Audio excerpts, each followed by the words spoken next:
ससुराल में मुंह दिखाई पर सगी सौतेली बेटी की ड्रेस। निशा की उम्र हो गई है, अब हमें उसके रिश्ते के बारे में सोचना चाहिए। हाँ, वर्षा की भी उम्र हो गई है, हमें उसके बारे में भी सोचना चाहिए। अरे मुझे क्या उससे, मुझे तो अपनी सगी बेटी की चिंता है सिर्फ। आप एक काम करो, उसके लिए एक रईसज़ादा और खानदानी लड़के का रिश्ता ढूंढो। एक रिश्ता मेरी नजर में है तो ऐसा करता हूँ, कल ही उनको हवेली पर बुला लेता हूँ। वो लोग निशा को देख भी लेंगे और आमने सामने बातचीत भी हो जाएगी। श्रीनाथ रिश्ते के लिए जयप्रकाश और बैजंती देवी को बुला लेते हैं। अगले दिन जयप्रकाश और बैजंती देवी अपने दोनों बेटे अरिहंत और आरव के साथ घर आते हैं। सच में जितना सुना था उससे भी ज्यादा सुंदर है आपकी हवेली। मेरी पहली धर्मपत्नी ने अपने हाथों से इस हवेली के एक एक कोने को सजाया था और तब से आज तक ये वैसा ही है। कमाल है श्रीनाथ जी, आपने दूसरी शादी कर ली लेकिन पहली पत्नी की यादों को सहेज कर रखा हुआ है। जयप्रकाश जी, हमारी पहली धर्मपत्नी मेरे लिए बहुत खास थी। मेरी दूसरी धर्मपत्नी की भी मैं बहुत इज्जत करता हूँ। वाह भाई साहब, सच में आप महान हैं। अब तो हमें आपकी बेटी से मिलने की और भी उत्सुकता है। जिनके बाबूजी इतने अच्छे, उनकी बेटी भी कितनी सभ्य और संस्कारी होंगी। आप लोग यहाँ में राजिए, मैं अभी अपनी धर्मपत्नी को बुलाता हूँ कि वो निशा को ले आए। श्रीनाथ अंदर जाता है और जयश्री से निशा को लाने के लिए कहता है। जयश्री तुरंत किचन से निशा के कमरे की ओर जाती है। ऐसा करती हूँ, नाश्ता वर्षा से लाने के लिए कहती हूँ। बड़ी आई 2 कौड़ी की होकर मेरी बेटी की बराबरी करेगी। वर्षा, बाहर नाश्ता देने दोनों दासियों के साथ तुम ही आ जाना।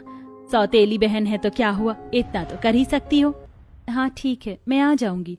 वर्षा दासियों के साथ नाश्ते की तैयारी में लग जाती है और जयश्री निशा को लेकर बाहर हॉल में जाती है, जहाँ देखने के लिए उसके सास ससुर आए होते हैं। जितना सुना था उससे भी सुंदर लग रही मेरी होने वाली बहू। सच में स्वर्ग से उतरी अप्सरा लगेगी जब मेरे घर बहू बनकर आएगी। अरे क्यों नहीं, मेरी बेटी है ही इतनी सुंदर, तो फिर हम ये रिश्ता पक्का समझे। हमें तो लड़की बहुत पसंद है, अब आरव हाँ कह दे तो रिश्ता पक्का ही समझिए। माँ, मुझे निशा पसंद है, मेरी शादी के लिए हाँ है। लो जी, तो हो गया रिश्ता पक्का। मुझे तो विश्वास ही नहीं हो रहा कि मेरी बेटी निशा का रिश्ता पक्का हो गया। ये तो बहुत खुशी की बात है। दासियों, अरे ओ दासियों, सबका मुंह मीठा कराओ, मेरी धैर्य का रिश्ता पक्का हो गया। इतने में वर्षा 2 दासियों के साथ मिठाई और साथ में नाश्ते की प्लेट लेकर हॉल में आती। वर्षा का पहनावा और सादगी देखकर बैजंती देवी की आंखें ही वर्षा पर टिक गई। वर्षा की चाल ढाल, सादा सलवार कमीज ने मानो बैजंती को आकर्षित कर लिया था। अरे लाओ लाओ, मीठा लाओ, लीजिए, पहले आप मुंह मीठा कर लो। बेटा तुम भी खाओ। अजी देख रहे हैं, ये लड़की जो सादे रंग का सलवार कमीज पहने कितनी सुंदर है ना, इसकी चाल डाल भी कितनी अच्छी है।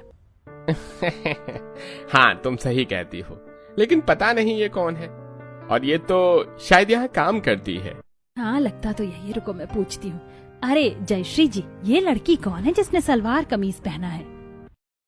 अरे ये तो यहाँ काम करती है। जयश्री, ये तुम क्या कर रही हो? अरे वर्षा काम करने वाली है। वो मैं ये कह रही थी कि मैं बताता हूँ, दरअसल ये मेरी बड़ी बेटी है, मेरी पहली धर्मपत्नी से होने वाली बेटी। तभी तो मैं कहूँ कि ये इतनी अलग क्यों है। क्या जयश्री जी, आपने तो मेरा दिल ही तोड़ दिया था। अरे नहीं नहीं, मुझे लगा कि आप बगल वाली को पूछ रही हैं। वैसे हाँ, ये मेरी सौतेली बेटी है, लेकिन मैं इसे अपनी बेटी की तरह मानती, बिल्कुल भेदभाव नहीं करती।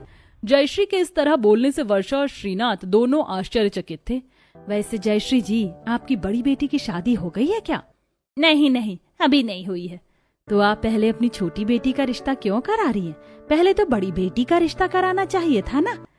हाँ वो क्या है ना कि वर्षा ही नहीं चाहती थी। हाँ याद आया, वो वर्षा का मन था कि पहले निशा की शादी हो जाए, फिर वो आराम से शादी करेगी।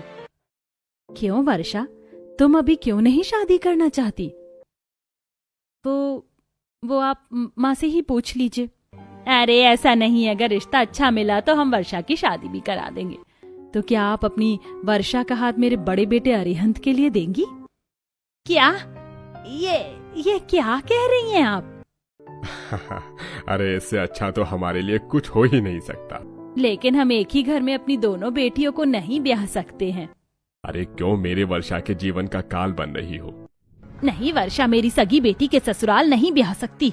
अरे कहाँ मेरी सगी बेटी और कहाँ वो सौतेली। मैं वर्षा को उस घर में नहीं जाने दूंगी। तो मेरी भी बात सुन लो कि अब वर्षा उसी घर में ब्याह कर जाएगी। वर्षा बेटा, तुम्हें तो इस शादी से कोई ऐतराज नहीं है ना?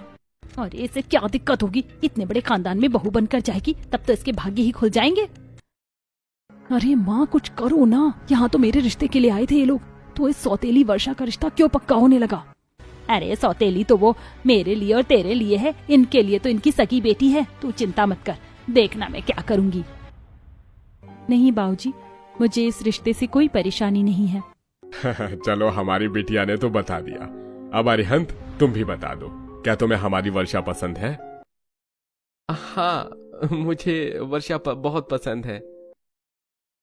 अरे वाह हम आए तो थे एक बेटे का रिश्ता तय करने, लेकिन हो गया दोनों बेटों का रिश्ता।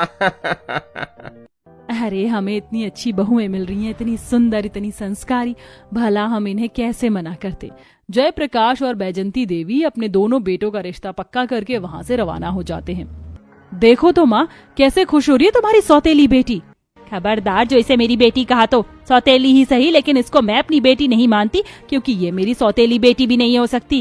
अरे कहाँ हम और कहाँ ये, जरा इसके कपड़े तो देखो, लगता है कि ये इस घर की बेटी होगी। चाहे जो हो, मेरी सौतेली बहन की किस्मत तो बहुत अच्छी है जो इसे मेरे ससुराल जाने का मौका मिलेगा। सच में पता नहीं कौन सी किस्मत लिखवा के पैदा हुई थी। मैंने ऐसा क्या कर दिया है जो आप लोग मुझसे इस तरह से बर्ताव करते हैं? मेरी गलती क्या है आखिर? वाह, आज तेरी जुबान भी खुल गई। बड़े घर में रिश्ता क्या हो गया तो अभी से ही रंग दिखाने लगी। नहीं माँ, आप गलत समझ रही हैं। तो अब मैं गलत भी हो गई। अरे मेरे ही घर में खड़ी रहकर तू मुझे गलत कहेगी, तेरी ये जरूरत? माफ करिएगा माँ, लेकिन आप जिस घर में खड़ी हैं उस घर में मेरा भी हक है। आप मुझे अपनी बेटी का दर्जा दें या ना दें, लेकिन मैंने आपको अपनी माँ माना है, क्योंकि मेरे बाबूजी आपको इस घर में अपनी पत्नी का दर्जा देकर लाए थे। आप तो बाद में आई हैं, मैं तो आपसे पहले से यहाँ इस घर में रह रही हूँ। मुझे आपसे कोई शिकायत नहीं है, और ना ही मैंने आपको कुछ कहा, फिर भी ना जाने क्यों आपके मन में मेरे लिए इतनी कड़वाहट है। इतना कहने के बाद वर्षा वहां से चली जाती है। माँ जी कुछ ज्यादा ही नहीं बोल गई? इसमें तो अभी से ही इतनी अकड़ है, कहीं ऐसा ना हो कि मेरे ससुराल जाकर मुझ पर ही अपनी दादागिरी करे। हो जाने दो शादी, इतनी बेइज्जती करूंगी इसकी कि ससुराल में इसे कोई नहीं पूछेगा। जैसे इस घर में तू राज करती है, जैसे इस घर में तू सबसे पहले है, वैसे ही ससुराल में भी तू ही सबसे पहली होगी। नंबर 1 होगी मेरी बेटी। लेकिन माँ आप क्या करेंगी? वो सब तू मुझ पर छोड़ दे, वो सब मैं संभाल लूंगी। ऐसा कर, तू जा और अपनी शादी की तैयारी कर। शादी में मेरी सगी बेटी सबसे अलग और सबसे सुंदर दिखनी चाहिए। हाँ माँ, कुछ ही दिनों में शादी है, लहंगे जेवर सबके डिजाइन देखने हैं, बहुत काम है। ऐसा करती हूँ, मैं पहले पार्लर हो आती हूँ। हाँ हाँ हाँ, जो करना है करा। इतना बोल के निशा वहाँ से चली जाती है और जयश्री शादी की तैयारियों के लिए बड़े बड़े डिजाइनर्स और जूलर्स को अपनी हवेली पर बुलाती है। बताइए मालकिन, आपको कितने और कैसे लहंगे बनवाने हैं? जितना अच्छा लहंगा तुम बना सकते हो उतना अच्छा लहंगा चाहिए मुझे। मुझे बेस्ट से बेस्ट लहंगा बनवाना है अपनी बेटी के लिए, ऐसा लहंगा जिसे पहनते ही मेरी बेटी अप्सरा लगे। और हाँ, ऐसे मुझे 2 लहंगे चाहिए। मिल जाएंगे मालकिन, हम अपने बेस्ट डिजाइनर्स को आपके लहंगे के लिए काम पर लगाएंगे। और हाँ, मुझे 2 लहंगे और चाहिए, एकदम सिंपल और सस्ता लहंगा। ज्यादा कारीगरी करने की जरूरत नहीं है, बस नाम का लहंगा होना चाहिए। और हाँ, इसे भी 2 बनवाना। ठीक है मालकिन, बन जाएंगे।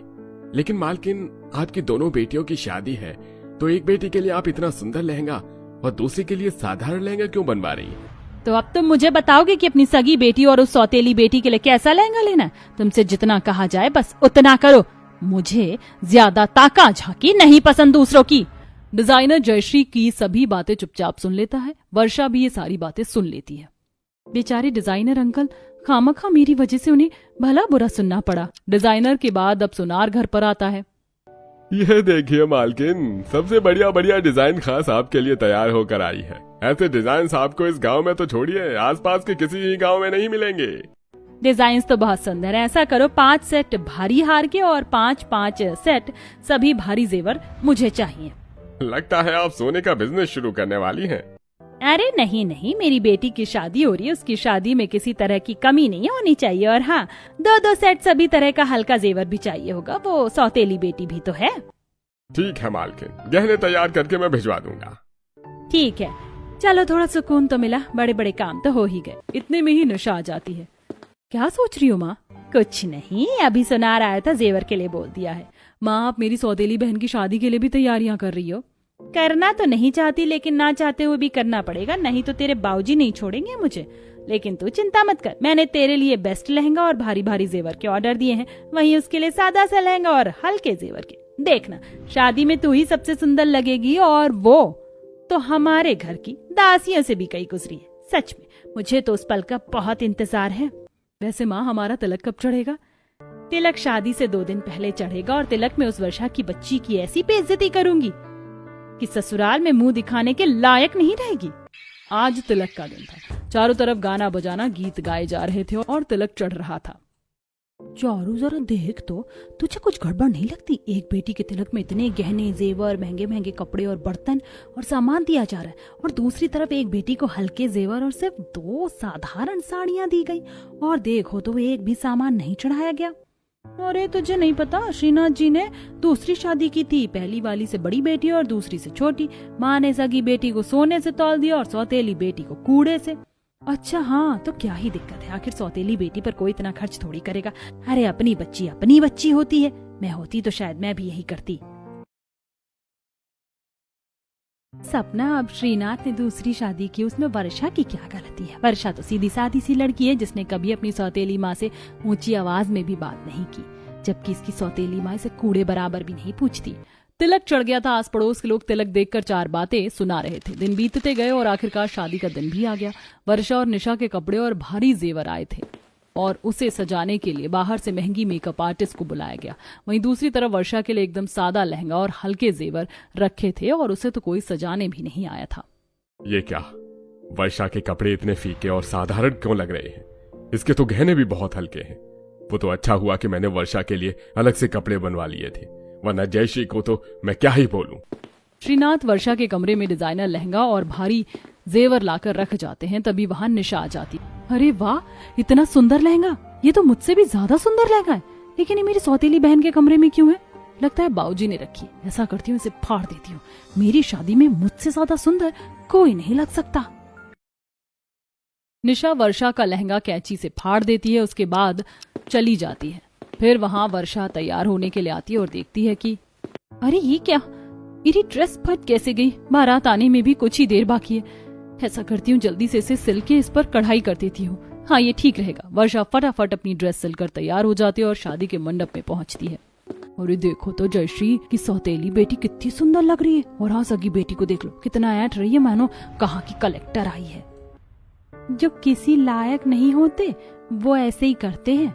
निशा और उसकी माँ दोनों ही बहुत दुष्ट हैं। निशा और वर्षा की शादी हो जाती है और दोनों अपने ससुराल पहुंचती हैं। अब दोनों बहुएं कलश गिराकर कुमकुम में अपना पैर रखो और घर में प्रवेश करो। अरे माँ जी, आज के जमाने में ये सब कौन करता है? और वैसे भी मैंने अभी ही पेडिक्योर करवाया, कुमकुम से मेरा पैर खराब हो जाएगा। अरे निशा, ये हमारे पुरखों की दी गई अमानत है, जिसे आज हम रस्म कहते हैं। ऐसे शुभ रस्म को मना नहीं किया जाता है, और पेडिक्योर तो तुम फिर से करा ही सकती हो। गृह प्रवेश तो एक ही बार होगा ना। ओ हेलो, तुम मुझे ज्ञान मत दो, और ये मत भूलो कि तुम मेरी सगी बहन नहीं, सौतेली बहन हो। अपने गृह प्रवेश पर ही बहन द्वारा किए गए ऐसे अपमान से वर्षा बहुत शर्मिंदा थी। अच्छा, अब दोनों बहनें यहाँ लड़ो मत, रस्म करो और घर में प्रवेश करो। बैजंती के कहे अनुसार दोनों बहुएं रस्म करती हैं। ये हुई ना बात, अब तुम लोग सही मायनों में अपने ससुराल आ गई हो। माँ, अगर हम ऐसे सीधे आते तो हम आपकी बहू नहीं होते क्या? क्या बात करती हैं आप भी माँ। निशा हंसते हंसते बिना कुछ बोले ही अपना कमरा ढूंढने चली जाती। बाद में बैजंती देवी दासी से कह के वर्षा को भी उसके रूम तक पहुंचा देती है। बाद में बैजंती देवी फिर से उन्हें बुलाती हैं। सुनो बहुओं, कल तुम्हारी पहली रसोई है, तो सुबह उठकर नहा धोकर अच्छे से सुंदर से कपड़े पहनकर रस्म के लिए आ जाना। अगली सुबह होती है, वर्षा उठती है और अपने लिए एक सुंदर सी भारी बनारसी साड़ी निकालती है और भारी जेवर भी निकालती है पहनने के लिए। वहीं दूसरी तरफ निशा सुंदर दिखने के चक्कर में एक 1 पीस ड्रेस निकालती है, जिसके दाहिने पैर पर एक स्लिट भी होता है। दोनों बहुओं के बाद सास किचन में जाती हैं। हे भगवान, ये मैं क्या देख रही हूँ? अरे निशा, ये तुमने किस तरह के कपड़े अपनी पहली रसोई में पहने? अरे तुम्हें लाज शर्म है कि नहीं? कि खानदानी घर में जहाँ ससुर भी साथ में रहते हैं वहाँ तुम ऐसे कपड़े पहन रही हो। छी छी छी, देखो जरा वर्षा कितनी सुंदर लग रही है, उसने कितना सुंदर खानदानी लिबास पहना है। बैजंती देवी ने निशा को खूब सुनाया और फिर निशा को कपड़े बदल कर आने को कहा और अपनी पहली रसोई की रस्म करने को कहा। लेकिन निशा को कहाँ कुछ बनाना आता था, इसीलिए उसका हलवा जल जाता है। वहीं दूसरी तरफ वर्षा का हलवा बहुत टेस्टी बना था। अरे हाय, ये क्या किया तुमने निशा, हलवा ही जला दिया। अरे अगर नहीं बनाना आता था तो वर्षा को ही देख के बना लेती। बैजंती देवी की इस बात से निशा को बहुत गुस्सा आता है और वो वहां से चली जाती है। फिर अगले दिन बहू के आगमन पर होने वाली पूजा होती है, जिसमें फिर से निशा ने मॉडर्न ड्रेस पहनी और वर्षा ने सभ्य संस्कारी वाले कपड़े। अरे वर्षा, जरा तुम अपनी इस मंद बुद्धि बहन को समझाओ कि घर में पूजा पाठ का माहौल है, पंडित जी आए हैं, क्या इस तरह के कपड़े पहनकर उनके सामने जाना इसे शोभा देता है। इतने में पंडित जी आ जाते हैं। अरे घोर पाप हो गया, ये किस तरह के कपड़े से स्त्री ने धारण किए हैं? क्या इस खानदानी घर की बहू पर ऐसे कपड़े शोभा देते हैं? जाओ जल्दी से ये कपड़े बदल के आओ। निशा तुरंत अपने कमरे में आती है और कपड़े बदल लेती है। न जाने आज के जमाने में कोई इतनी भारी साड़ी और इतने भारी जेवर कैसे पहन सकता है। निशा एक सुंदर सी साड़ी और जेवर पहनकर बाहर आती है, जहां सब उसकी तारीफ करते हैं। अगले दिन वर्षा और निशा की मुंह दिखाई की रस्म थी, जिसके लिए बैजंती देवी ने निशा और वर्षा के लिए एक जैसी ड्रेस बनवाई थी। मुंह दिखाई के दिन वर्षा और निशा वही ड्रेस पहनकर फंक्शन में आती हैं। अरे ये क्या, बैजंती देवी जी ने ये ठीक नहीं किया। अरे मेरी सगी बेटी को इस सौतेली बेटी के बराबर रखा है। अरे मेरी सगी बेटी कहाँ और ये सौतेली कहाँ? मैंने तो सोचा था कि सगी और सौतेली में फर्क करने के बाद ससुराल में भी उन्हें उसी हिसाब से इज्जत मिलेगी, लेकिन यहाँ तो कुछ और ही हो रहा है। अरे मैं तो धन्य हो गया, मेरी दोनों बेटियां इस घर में ब्याह गई, अब मुझे कुछ नहीं चाहिए। बैजंती देवी जी, आपको तो पता ही होगा कि वर्षा मेरी सगी बेटी नहीं है, तो आपने उसे मेरी सगी बेटी जैसी ही ड्रेस क्यों दी है? अरे मायके में मेरी सगी बेटी नंबर 1 थी, आपने यहाँ दोनों को एक जैसा क्यों रखा? देखिए जयश्री जी, वर्षा आपकी सौतेली बेटी होगी, लेकिन वो मेरी बहू है और निशा और वर्षा को मैं समान ही मानती हूँ। मुझे फर्क नहीं पड़ता कि कौन आपकी सगी बेटी है या सौतेली, इसलिए मैंने मुंह दिखाई की रस्म के लिए एक जैसी ड्रेस बनवाई। और देखिए सब दोनों की कितनी तारीफ कर रहे हैं, आपको तो खुश होना चाहिए। बैजंती देवी की इस बात से जयश्री बहुत गुस्सा हो जाती है। इतने में ही निशा के कपड़ों में कैंडल्स की वजह से आग लग जाती है। अरे निशा, तुम्हारे कपड़ों में आग लगी है, रुको मैं पानी डाल रही हूँ, तुम हिलो मत ज्यादा। वर्षा कपड़ों और पानी से निशा की ड्रेस की आग बुझा देती है। हे भगवान, तेरा लाख लाख शुक्र है, मैंने आपके साथ दुश्मनों जैसा बर्ताव किया, लेकिन तब भी आपने मेरी जान बचाई। मेरी जान बचाने के लिए बहुत बहुत धन्यवाद। सच में मैंने आपको समझने में बहुत बड़ी भूल कर दी। हाँ वर्षा, मुझसे भी बहुत बड़ी भूल हो गई है। मैंने तेरे साथ जानवरों जैसा बर्ताव किया, लेकिन तूने मुझे हमेशा अपनी माँ का दर्जा दिया। आज फिर से तूने अपनी अच्छाई साबित कर दी। मुझे माफ कर दे मेरी बच्ची, मैं बहुत शर्मिंदा हूँ।